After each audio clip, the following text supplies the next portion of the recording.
우리는 인류 역사상 전례 없는 시대를 살아가고 있습니다.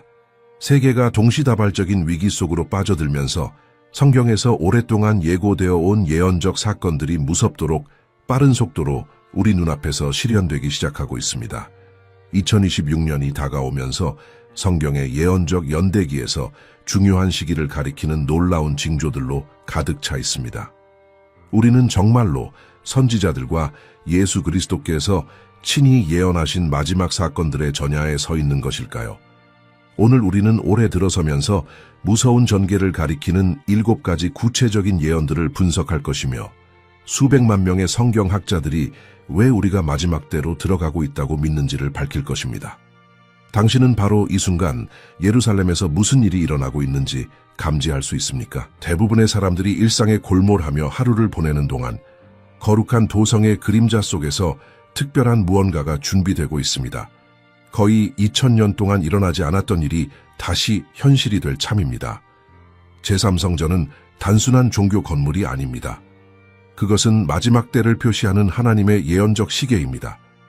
그리고 이 시계의 모든 바늘이 2026년을 향해 수렴하고 있는데 만약 사람들이 정말로 무엇이 위태로운지 이해한다면 무시하는 것이 불가능할 정도입니다. 잠시 저와 함께 생각해 보십시오. 선지자 다니엘은 2500년 전에 성전에서의 제사가 중단될 특정한 시기에 대해 말했습니다. 다니엘서 9장 27절에서 우리는 한 이래 동안 맺어질 언약에 대해 읽으며 그 이래의 절반에 제사와 예물이 그칠 것이라고 합니다.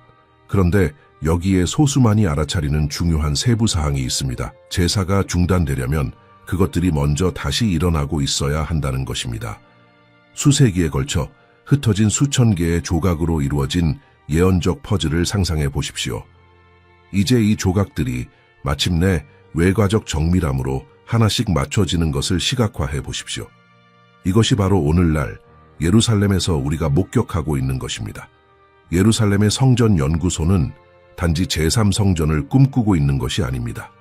그들은 이미 성전 봉사에 필요한 모든 거룩한 기물들을 제작했습니다. 40kg이 넘는 순금 촛대가 준비되어 있습니다.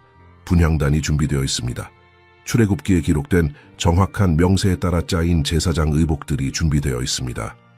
은나팔들, 레윈의 악기들, 심지어 전제물을 위한 작은 잔들까지도 세심하게 준비되어 사용될 성전만을 기다리고 있습니다. 하지만 제가 곧 밝힐 내용의 예언적 중요성을 이해하면 당신의 심장을 뛰게 할 더욱 인상적인 것이 있습니다.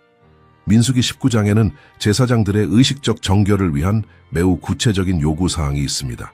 완전히 흠없고 어떤 결점도 없으며 멍에를 메어 본 적이 없는 붉은 암송아지의 제입니다.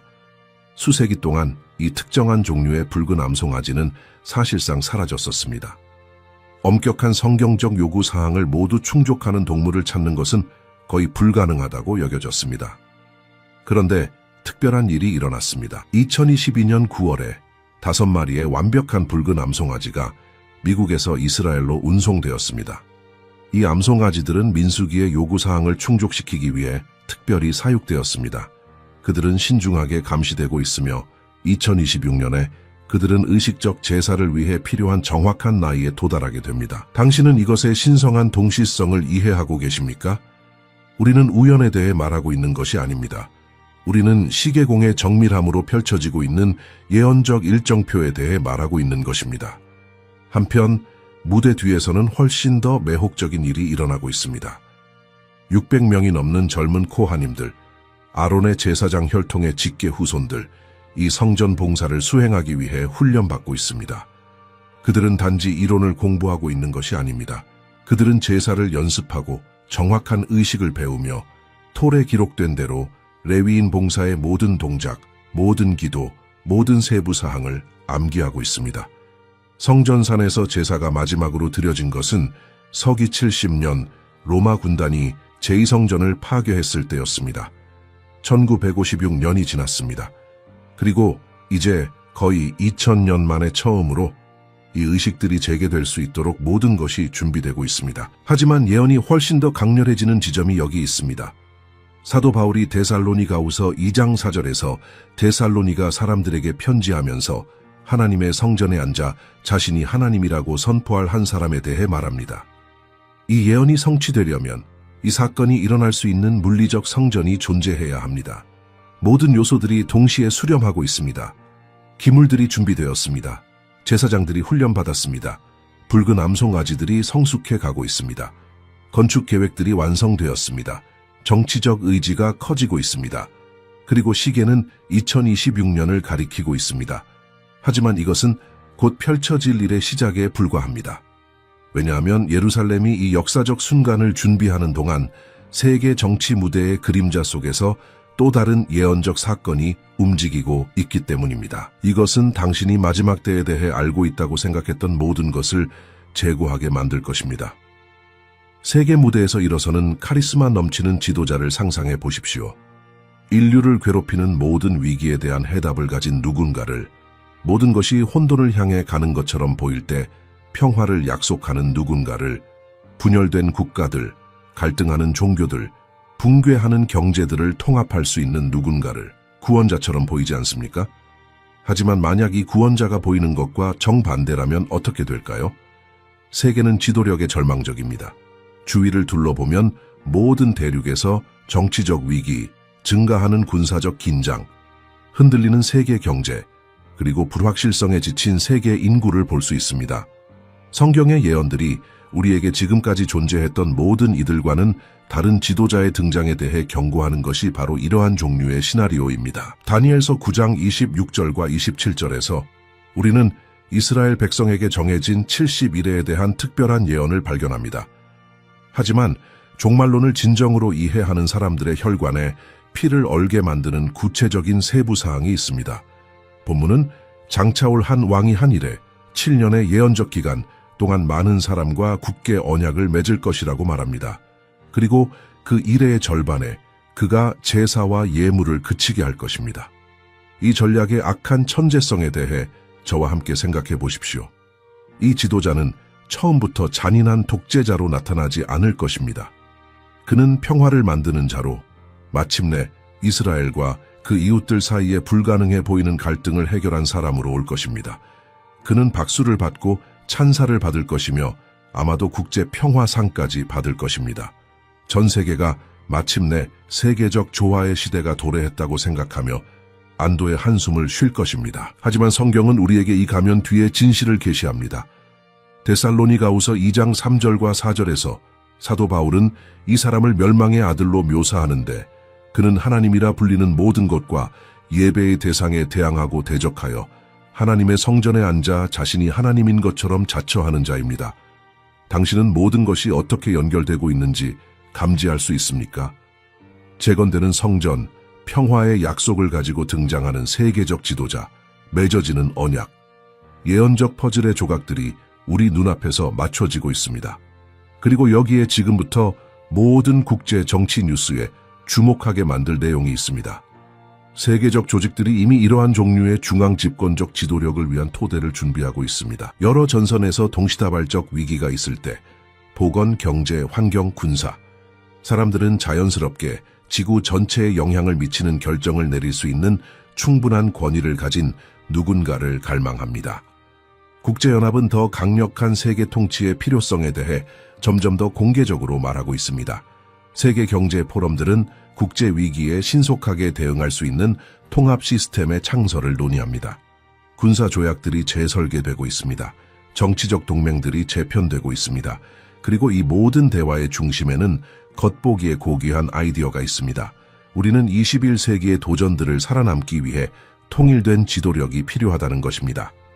하지만 요한계시록 13장 1절부터 8절까지는 우리에게 한 명의 지도자 손에 이러한 세계적 권력의 집중이 마지막 날들을 위해 예언된 바로 그 시나리오임을 보여줍니다. 요한은 모든 부족과 언어와 나라를 다스리는 권세를 받는 짐승을 묘사합니다. 온 세상이 경탄하며 따르는 매우 인상적인 인물입니다. 2026년은 우리가 이 평화협정을 위한 최종 단계의 준비를 보는 해가 될 수 있습니다.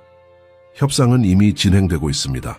외교적 무대 뒤에서는 중동, 특히 이스라엘과 주변 아랍 국가들을 둘러싼 긴장을 해결하는 방법에 대한 제안과 역제안으로 들끓고 있습니다. 그리고 이것을 더욱 무섭게 만드는 것은 이것입니다. 이 협정이 마침내 서명될 때 거리에서 축하가 있을 것이고 전 세계 신문에 낙관적인 헤드라인이 나올 것이며 인류의 집단적 안도의 한숨이 있을 것입니다. 하지만 예언을 아는 사람들은 그들이 최후의 카운트다운의 시작을 목격했다는 것을 알 것입니다. 그 순간부터 7년의 환난이 시작될 것입니다. 평화협정은 보이는 것이 아닐 것입니다. 그것은 축복으로 조심스럽게 위장된 함정이 될 것입니다. 선물 포장지에 쌓인 배신입니다. 그리고 영적으로 깨어있지 않은 사람들은 이 카리스마 넘치는 지도자가 가져오는 희망의 외양에 완전히 속을 것입니다. 하지만 세계 정치가 이 지도자가 등장할 무대를 준비하는 동안 현대 기술의 그림자 속에서 훨씬 더 사악한 무언가가 구현되고 있습니다. 이 다가오는 정부의 통제에서 벗어나는 것을 불가능하게 만들 만큼 포괄적인 시스템입니다. 만약 제가 당신이 매일 주머니에 가지고 다니는 기술이 인류가 지금껏 알았던 것 중 가장 포괄적인 통제 시스템의 길을 준비하고 있다고 말한다면 어떨까요? 2000년 전 성경의 선지자들이 보았지만 이제야 기술적으로 가능해지고 있는 무언가입니다. 우리는 디지털 편리함의 시대에 살고 있습니다. 당신은 얼굴이나 지문으로 휴대전화를 잠금 해제합니다. 화면을 터치하여 요금을 지불합니다. 당신의 생체 인식 데이터는 전 세계 수십 개의 데이터베이스에 저장되어 있습니다. 그리고 이 모든 것이 너무나 무해하고 너무나 유용하고 너무나 현대적으로 보입니다. 하지만 당신은 이 모든 기술이 우리를 어디로 이끌고 있는지 멈춰서 생각해 본 적이 있습니까? 요한계시록 13장 16절부터 18절에서 요한은 수세기 동안 사람들이 어떻게 성취될 수 있을지 완전히 이해할 수 없었던 매우 불안한 환상을 보았습니다. 본문은 작은 자나 큰 자나 부자나 가난한 자나 자유인이나 종이나 모두에게 오른손이나 이마의 표를 받게 하고 누구든지 이 표, 곧 짐승의 이름이나 그 이름의 수를 가진 자 외에는 매매할 수 없게 한다고 말합니다. 잠시 저와 함께 생각해 보십시오. 어떻게 누구도 허가 없이 단순한 거래조차 할 수 없도록 전 세계 경제를 통제하는 것이 가능할까요? 수세기 동안 이것은 불가능해 보였고 현실이 되기에는 너무 디스토피아적인 공상으로 여겨졌습니다. 그러나 21세기가 도래했고 갑자기 모든 것이 무시무시한 방식으로 이해되기 시작했습니다. 2026년은 전 세계적으로 의무적 디지털 신원의 구현이 극적으로 가속화되는 것을 보고 있습니다. 유럽의 국가들은 이미 디지털 신원이 기본 서비스에 대한 접근을 결정하는 시스템을 테스트하고 있습니다. 아시아에서는 얼굴 인식 기술이 인구의 행동을 감시하고 통제하는 데 사용되고 있습니다. 그리고 서구에서는 점점 더 많은 영향력 있는 목소리들이 사기, 범죄, 심지어 공중 보건을 보호하기 위해서도 통합 디지털 시스템의 필요성을 옹호하고 있습니다. 당신 삶의 모든 측면이 단일 디지털 신원에 연결된 세상을 상상해 보십시오. 당신의 은행 계좌, 의료 기록, 고용 기록, 정치적 선호도, 종교적 신념, 소비 패턴, 심지어 지리적 공간을 통한 당신의 물리적 움직임까지도 모두 추적되고 모두 저장되며 시스템을 통제하는 사람들이 모두 접근할 수 있습니다. 공상과학 소설처럼 들립니까? 이미 일어나고 있습니다. 중앙은행 디지털 화폐가 동시에 수십 개국에서 개발되고 있습니다. 이 화폐들은 당신이 아는 돈과 같지 않습니다. 그것들은 프로그래밍이 가능하고 추적 가능하며 원격으로 통제될 수 있습니다. 특정 요구사항을 충족하지 않으면 꺼질 수 있는 돈을, 특정 기간에 지출하도록 강제하는 유효기간이 있는 돈을, 정부가 바람직하지 않다고 여기는 특정 유형의 구매에 제한될 수 있는 돈을 상상해 보십시오. 피아칩 기술은 이미 존재하며 비접촉 결제를 위한 편의로 판매되고 있습니다. 스웨덴의 기업들은 이미 수천 명의 직원들에게 칩을 이식했습니다. 표면적으로는 무해해 보입니다. 단지 문을 열고 커피 값을 지불하는 더 빠른 방법일 뿐입니다. 하지만 인프라가 구축되고 정상화되고 현대적이고 진보적인 것으로 사회에 받아들여지고 있습니다. 그리고 여기에 가장 불안한 측면이 있습니다. 이 모든 것이 우리 문제에 대한 해결책으로 판매되고 있습니다. 은행 사기, 디지털 식별이 해결할 것입니다. 범죄, 지속적인 추적이 범죄자들을 억제할 것입니다. 불평등, 보편적 시스템이 모든 사람이 기본 서비스에 접근할 수 있도록 보장할 것입니다. 각각의 주장은 개별적으로는 합리적으로 보이지만 모든 조각을 맞추면 요한계시록에 묘사된 바로 그 시스템이 나타나는 것을 보게 됩니다. 사도 요한은 시스템의 표를 받아들이지 않고는 경제에 참여하는 것이 불가능한 시대를 보았습니다. 1세기에 이것은 이해할 수 없었을 것입니다. 어떻게 누군가가 전 세계적 규모로 상업 거래를 막을 수 있을까요? 하지만 오늘날 디지털 기술로 그것은 가능할 뿐만 아니라 불가피해지고 있습니다. 2026년은 이러한 기술들이 통합 플랫폼으로 통합되는 것을 보는 해가 될 수 있습니다. 분리된 조각들, 생체 인식, 디지털 화폐, 사회 신용, 위치 추적, 이 단일하고 포괄적인 시스템으로 융합되기 시작하고 있습니다. 그리고 이러한 시스템들이 완전히 구현되면 그것들을 의무화하는 데는 단 하나의 명령만이 필요할 것입니다. 당신은 함정이 닫히는 것을 느낄 수 있습니까? 자유가 편리함과 교환되고 있습니다. 사생활이 안전이라는 이름으로 희생되고 있습니다.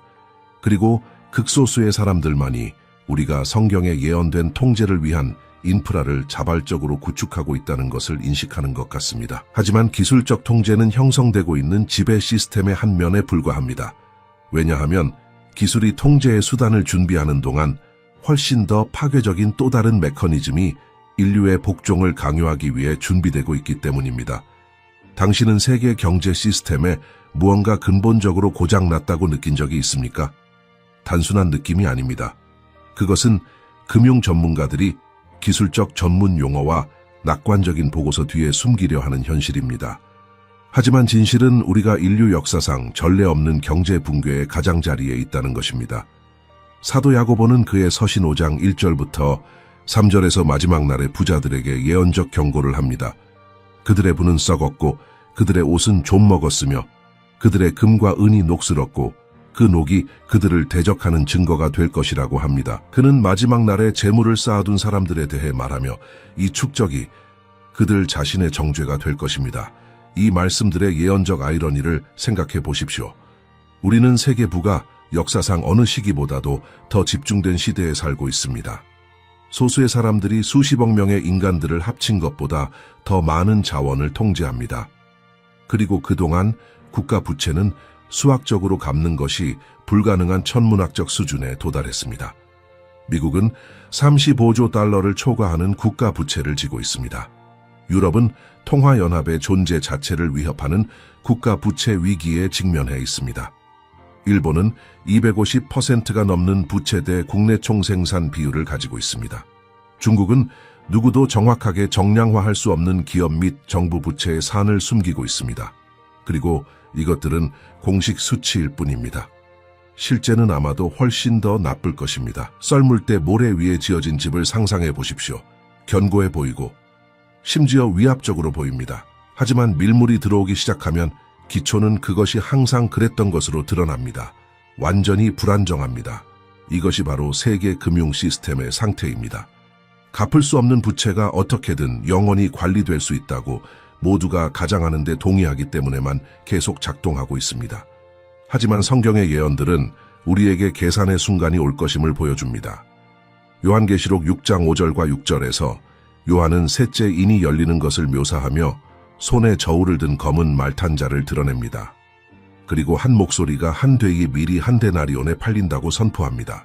한 사람이 생존하기에 충분한 음식만을 사기 위한 하루 종일의 노동 임금입니다. 이것은 예언적 초인플레이션입니다. 사람들이 자신을 먹이기 위해서만 하루 종일 일하고 가족이나 다른 어떤 필요를 위해서는 아무것도 남지 않는 매우 심각한 경제 붕괴입니다. 그리고 우리가 정확히 그 방향으로 가고 있다는 신호들이 도처에 있습니다. 우리가 최근 몇 년 동안 경험한 인플레이션은 다가올 것의 전조에 불과했습니다. 전 세계의 정부들은 최근에 각 위기에 엄청난 양의 돈을 찍어내는 것으로 대응했습니다. 무에서 창조된 수조 달러가 경제에 주입되어 당신의 지갑에 있는 모든 지폐의 가치를 희석시켰습니다. 그리고 이제 우리는 그 결과를 보고 있습니다. 치솟는 가격, 증발하는 구매력, 정체된 임금과 폭발적인 생활비 사이에서 짓눌리는 중산층입니다. 2026년은 카드로 만든 성이 마침내 무너지는 해가 될 수 있습니다. 중앙은행들은 더 이상 불가피한 것을 연기할 도구가 없습니다. 금리는 무한정 낮출 수 없습니다. 많은 국가들이 이미 마이너스 금리를 경험했는데 이것은 시스템의 절망을 보여주는 경제적 광기입니다. 재정 부양은 통화의 가치를 완전히 파괴하지 않고는 계속될 수 없습니다. 그리고 모든 금융 시스템을 작동시키는 보이지 않지만 필수적인 요소인 신뢰가 빠르게 침식되고 있습니다. 그리고 여기에서 예언이 더욱 명확해집니다. 이 붕괴가 일어날 때 사람들이 절망적이고 경제적 혼돈이 수십억의 생존을 위협할 때 해결책이 나타날 것입니다. 세계적 디지털 화폐, 중앙에서 통제되는 통합 경제 시스템이 안정성과 안전을 약속할 것입니다. 대안이 완전한 무정부 상태처럼 보일 것이기 때문에 사람들은 이 시스템을 자발적으로 받아들일 것입니다. 하지만 이 해결책에는 대가가 따를 것입니다. 완전한 수능, 완벽한 복종, 그리고 이 새로운 경제 시스템에 참여하기를 거부하는 사람들은 요한계시록 13장 17절에 예언된 대로 매매할 수 없다는 것을 발견하게 될 것입니다. 경제 위기는 사고가 아닐 것입니다. 그것은 인류가 준비되고 있는 세계적 통제 시스템을 받아들이도록 강요하는 완벽한 도구가 될 것입니다. 그리고 사람들이 굶주릴 때, 그들의 평생 저축이 증발했을 때, 자녀들을 먹일 수 없을 때, 그들은 안정을 대가로 거의 모든 것에 동의할 것입니다. 금융 붕괴는 환난의 경제적 무기입니다. 그리고 이 붕괴의 토대가 바로 이 순간 신중하게 배치되고 있습니다. 하지만 세계 경제가 나락의 가장자리에서 흔들리는 동안 또 다른 형태의 혼돈이 세계 무대에서 폭발할 준비를 하고 있습니다. 뉴스가 중동에 대해 말할 때 공기 중에 긴장감을 느낄 수 있습니까? 마치 전 세계가 숨을 참고 화약통이 마침내 폭발할 순간을 기다리는 것 같습니다. 그리고 성경의 예언들은 우리에게 이 폭발이 일어날지의 문제가 아니라 언제의 문제라고 말합니다. 선지자 에스겔은 그의 책 38장과 39장에서 성경 전체에서 미래 사건에 대한 가장 상세하고 구체적인 환상 중 하나를 기록했습니다. 그는 마곡 땅의 곡 로스와 메섹과 두발의 왕이 이끄는 이스라엘에 대한 대규모 침략을 묘사했습니다. 그리고 그와 함께 바사와 구스와 붓과 고멜과 그 모든 군대와 북쪽 끝에 도갈마와 그 모든 군대가 올 것입니다. 현대와 관련 없는 고대 텍스트처럼 보입니까? 그렇다면 이러한 예언적 이름들이 현재 지정학에서 일어나고 있는 일과 정확히 어떻게 연결되는지 이해할 때 당신의 마음이 완전히 변화될 준비를 하십시오. 마곡은 오늘날 우리가 러시아로 알고 있는 지역을 나타냅니다. 바사는 현대 이란의 고대 이름입니다. 구스는 에티오피아와 수단 지역에 해당합니다. 붓은 리비아입니다. 고멜과 도갈마는 터키와 아마도 중앙아시아 공화국들을 가리킵니다. 패턴을 인식하고 계십니까? 에스겔은 2600년 전의 마지막 날에 이스라엘을 향한 군사 동맹을 형성할 국가들을 구체적으로 명명했습니다. 그리고 당신의 심장을 뛰게 할 것은 이것입니다. 현대 역사상 처음으로 정확히 이 국가들이 서로 간에 군사 및 정치 동맹을 형성하고 있습니다. 러시아와 이란은 전례 없는 전략적 파트너십을 수립했습니다. 수십 년 동안 서방의 동맹국이었던 터키가 북대서양 조약기구에서 멀어지고 이 동방 동맹에 점점 더 가까워지고 있습니다. 예언에 언급된 아프리카 국가들이 이러한 신흥 강대국들에 의해 구애받고 있습니다. 이것의 초자연적 정확성에 대해 저와 함께 생각해 보십시오. 수세기 동안 이 예언들은 불가능해 보였습니다. 러시아와 터키는 역사적으로 적이었습니다. 이란은 고립되어 있었습니다. 이 국가들은 그들을 통합할 수 있는 공통 관심사가 없었습니다. 하지만 지난 20년 동안 모든 것이 극적으로 변했습니다. 그리고 이제 우리는 에스겔이 예언한 정확한 동맹의 형성을 보고 있습니다. 하지만 더 있습니다. 에스겔 38장 8절은 이 침략이 여러 날 후에 마지막 해에 이스라엘이 여러 민족 가운데서 회복되어 평안히 거주할 때 일어날 것이라고 말합니다. 이스라엘은 거의 2000년의 흩어짐 이후 1948년에야 다시 국가가 되었습니다. 예언은 침략받을 수 있으려면 이스라엘이 국가로 존재해야 한다고 요구했습니다. 그리고 이제 존재할 뿐만 아니라 경제적으로나 군사적으로 번영하고 있습니다.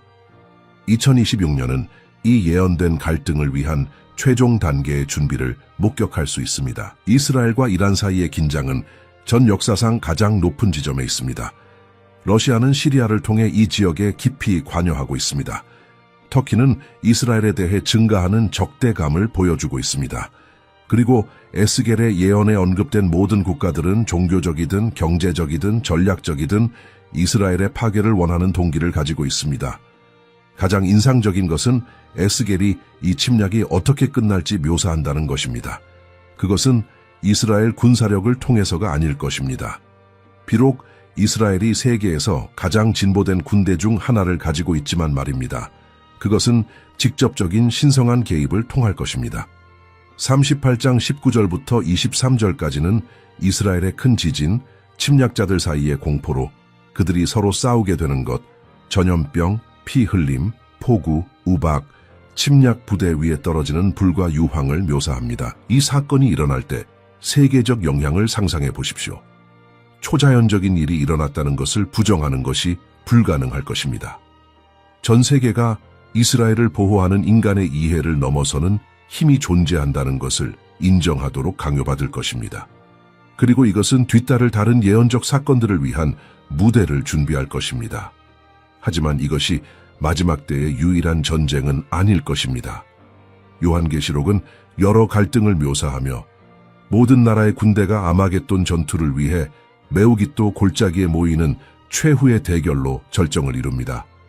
그리고 주 예수님은 마태복음 24장 6절과 7절에서 우리가 전쟁과 전쟁의 소문을 들을 것이며 민족이 민족을 대적하고 나라가 나라를 대적할 것이라고 묘사하셨습니다. 징조들이 도처에 있습니다. 중동은 세계적 긴장의 진원지가 되고 있습니다. 핵무기가 테이블 위에 있습니다. 동맹이 재편되고 있습니다. 그리고 이스라엘은 수천 년 전에 예언들이 예측한 대로 정확히 이 모든 것의 중심에 있습니다. 2026년은 이러한 긴장들이 마침내 공개 갈등으로 폭발하는 해가 될 수 있습니다. 그리고 그것이 일어날 때 그것은 단지 또 하나의 지역 전쟁이 아닐 것입니다. 그것은 우리가 그리스도의 재림 이전 인류 역사의 마지막 기간에 들어섰다는 사실을 틀림없이 가리키는 구체적인 예언들의 성취가 될 것입니다. 하지만 나라들이 그들의 무기와 군대를 준비하는 동안 하늘과 땅에서 훨씬 더 불안한 일이 일어나고 있습니다.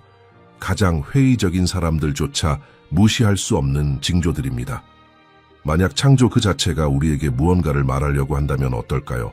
만약 자연이 대부분의 사람들이 듣기에 너무 바빠하는 경고를 외치고 있다면 어떨까요? 왜냐하면 자연계에서 특별한 일이 일어나고 있고 이러한 사건들의 빈도가 순전히 과학적인 설명을 거부하는 방식으로 가속화되고 있기 때문입니다. 주 예수님은 그분의 재림에 앞서는 징조들에 대해 말씀하시면서 누가복음 21장 25절부터 28절에서 해와 달과 별들의 징조가 있을 것이며 땅에서는 바다와 파도의 울부짖음으로 인한 당혹감 가운데 나라들 사이에 고뇌가 있을 것이고 세상에 임할 일들을 생각하고 무서워함으로 사람들이 기절할 것이니 이는 하늘의 권능들이 흔들릴 것이기 때문이라고 선언하셨습니다. 당신은 우리가 최근 몇 년 동안 목격하고 있는 것을 고려하기 위해 멈춘 적이 있습니까? 과학자들이 100년에 한 번 일어나는 사건으로 묘사하는 현상들이 10년에 여러 번 일어나고 있습니다. 극히 드물어야 할 기후 패턴이 거의 일상적이 되었습니다. 그리고 이러한 사건들의 강도가 전문가들조차 당황하게 만드는 방식으로 증가하고 있습니다. 지진이 전례 없는 빈도와 강도로 발생하고 있습니다. 미국 지질조사국은 지난 수십 년 동안 전 세계적으로 중요한 지진의 수가 극적으로 증가한 것을 기록했습니다. 역사적으로 안정적이었던 지역들이 지진 활동을 경험하고 있습니다. 그리고 파괴적인 지진들이 재앙적인 결과와 함께 인구 밀집 지역을 강타하고 있습니다. 예언적 연결에 대해 저와 함께 생각해 보십시오. 요한계시록에서 지진은 신성한 심판의 징조로 반복적으로 나타납니다. 6장 12절에 묘사된 여섯째 이는 해를 어둡게 하고 달을 피같이 붉게 만들 정도로 강력한 큰 지진을 가져옵니다. 우리는 아직 그 수준에 있지 않지만 땅의 흔들림은 증가하고 있으며 앞으로 올 훨씬 더 심각한 사건들을 위해 세상을 준비시키고 있습니다. 수세기 또는 수천 년 동안 잠자던 화산들이 깨어나고 있습니다.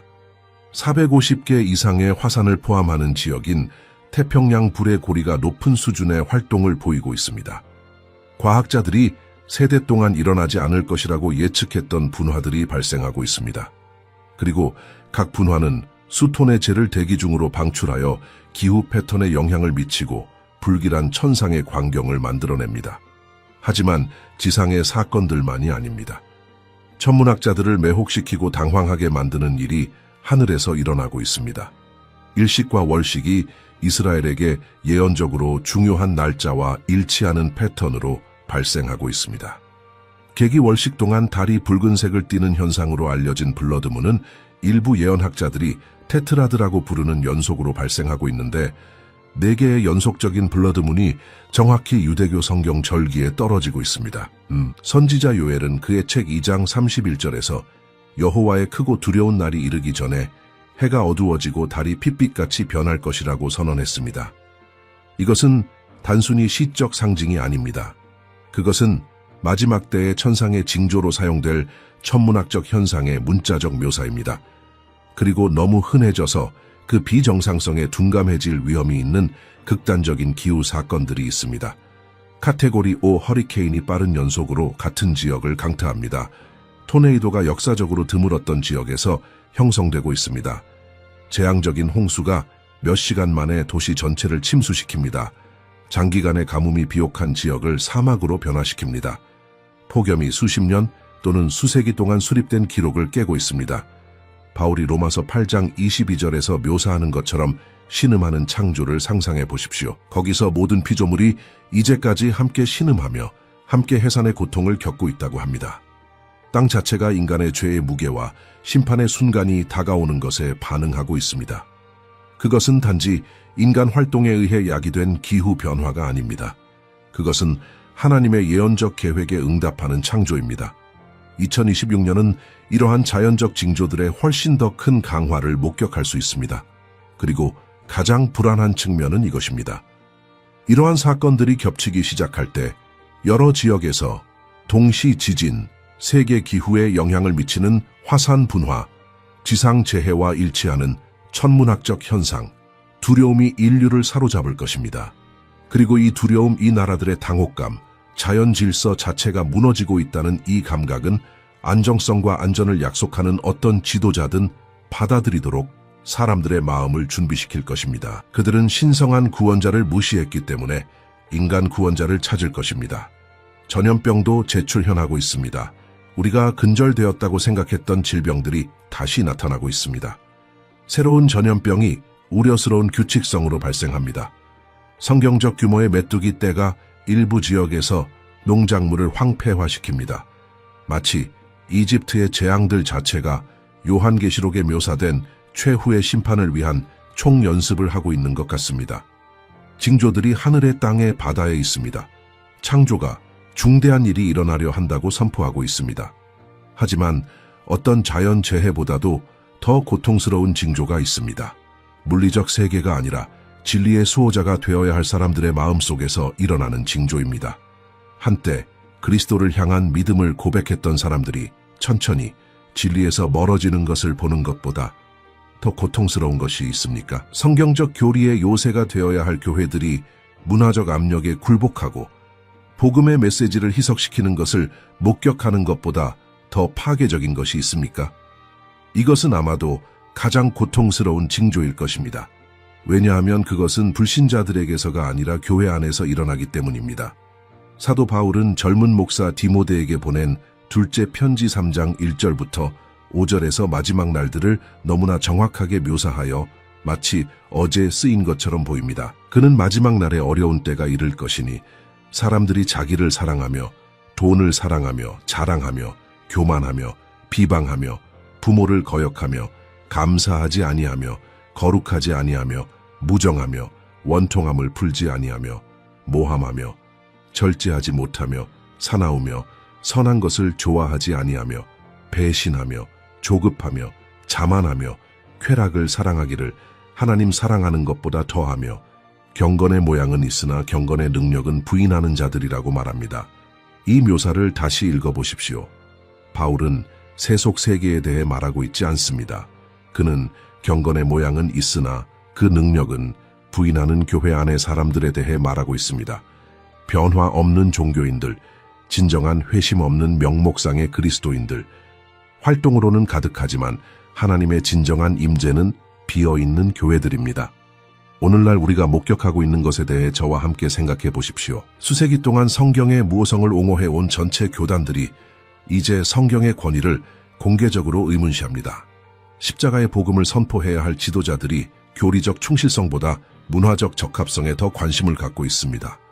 회개를 촉구해야 할 설교들이 죄의 심판 또는 거룩함에 대한 어떤 언급도 조심스럽게 피하는 동기부여 메시지로 대체되었습니다. 주 예수님은 마태복음 24장 12절에서 파괴적인 예언을 하셨습니다. 불법이 성함으로 많은 사람의 사랑이 식어질 것이라고. 당신은 이 식어감이 당신 주위에서 일어나는 것을 느낄 수 있습니까? 전에는 믿음에 열정적이었던 사람들이 이제는 겨우 불꽃을 유지하는 것도 어려워합니다. 영적인 것들을 우선시하곤 했던 신자들이 이제는 세상의 염려와 쾌락에 완전히 흡수되어 있습니다. 배교는 하룻밤 사이에 일어나지 않습니다. 그것은 양보의 점진적인 과정입니다. 무해해 보이는 작은 타협으로 시작됩니다. 여기서 교리가 의문시되고 저기서 성경적 기준이 느슨해집니다. 설교는 더 짧아지고 덜 대면적이며 진리로 사람들을 변화시키는 것보다 기분 좋게 만드는 데 더 집중됩니다. 공동기도가 줄어듭니다. 말씀에 대한 진지한 연구가 일반적인 영성에 대한 피상적인 대화로 대체됩니다. 그리고 우리가 깨닫기도 전에 우리는 예배 공동체보다는 사교 클럽처럼 보이는 교회들을 갖게 됩니다.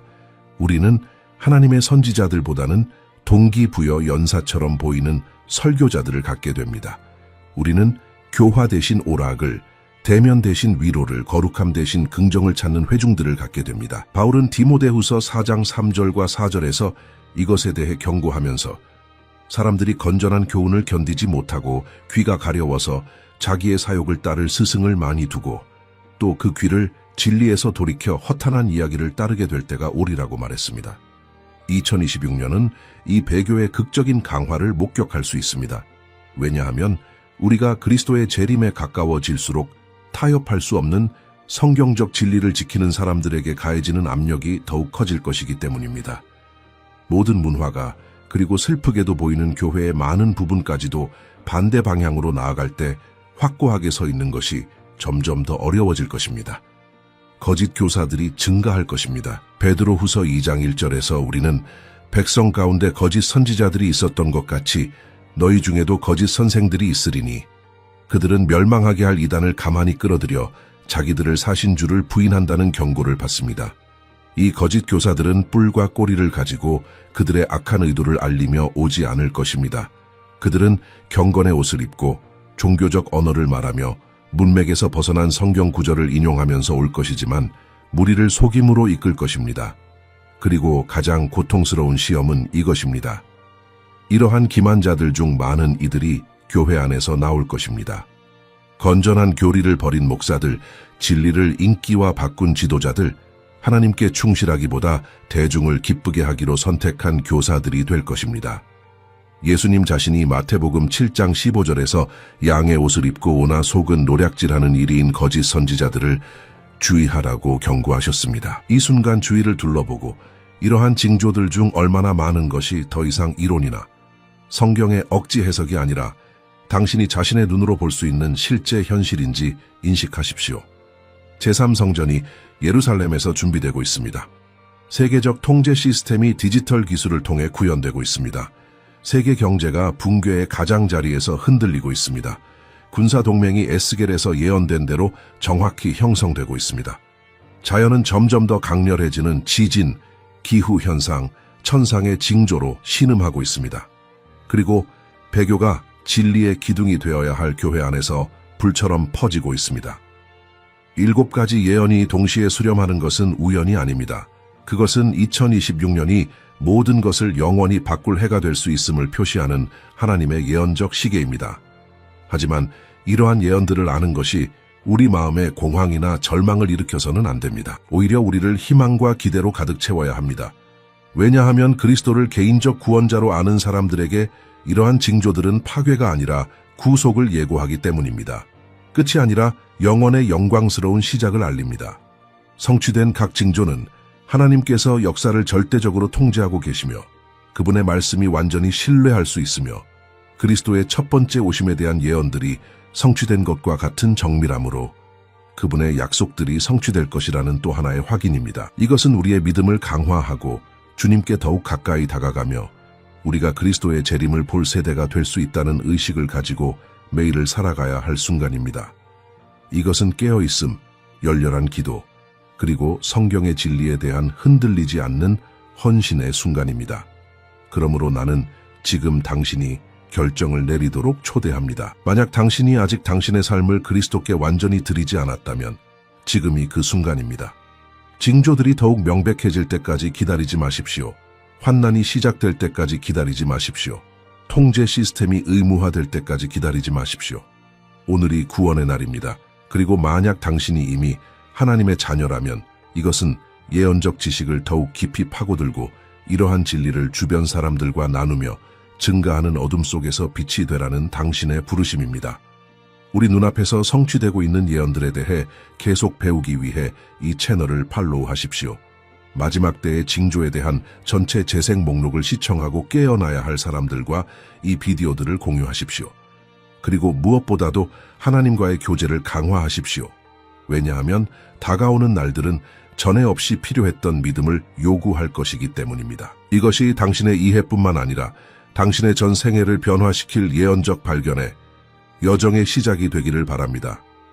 여기서 나눈 모든 것을 묵상하고 이러한 진리들이 당신의 마음 깊이 스며들게 하며 이 예언적 시대에 대한 당신과 하나님 사이의 대화가 지속되기를 바랍니다. 우리는 이 여정을 함께하고 있으며 함께 끝까지 굳건히 서 있을 것입니다.